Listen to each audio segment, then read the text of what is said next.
Friends, ఈరోజు మీకు ఆది బ్లౌజ్ ఇచ్చి కొలతలు తీసుకుని ఇవ్వండి అంటే మీరు ఎలా కొలవాలి, ఎలా తీసుకోవాలి అని గాను షార్ట్ కట్లో చెప్తాను. ఇవి బాడీ మెజర్మెంట్స్ కూడా ఉపయోగపడతాయి. చక్కగా చూడండి.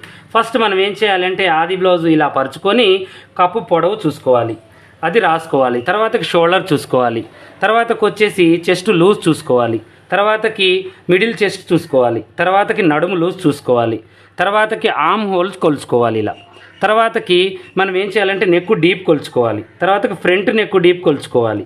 తర్వాతకు వచ్చేసి ఇప్పుడు ఈ యొక్క ఆర్మ్ హోల్ తర్వాత మనం ఏం చేయాలంటే ఇవన్నీ తీసుకున్న తర్వాత చెయ్యి పొడవు, తర్వాతకి చెయ్యి లూజు, ఇవి మెయిన్ ఇంపార్టెంట్ అనమాట. ఇవి తీసుకుంటే ఇక మీరు ఏవి తీసుకోవాల్సిన అవసరం లేదు. ఇక లాస్ట్లో మీకు ఏదైనా అనుమానం ఉంది అనుకుంటే ఇది ఒక్కటి తీసుకోండి, ఫ్రంట్ పార్ట్ ఒక్కటి ఇలా కొలుచుకోండి ఇది ఎంత ఉంది అని. కొంతమందికి పైకి ఉండొచ్చు, కొంతమంది కిందకు ఉండొచ్చు అనమాట. ఓకేనా? వీటి వివరాలు మన పాషా టైలర్ యూట్యూబ్ ఛానల్లో టేప్ కొలతలతో కటింగ్ ఎలా అనేది క్లుప్తంగా చెప్పాను.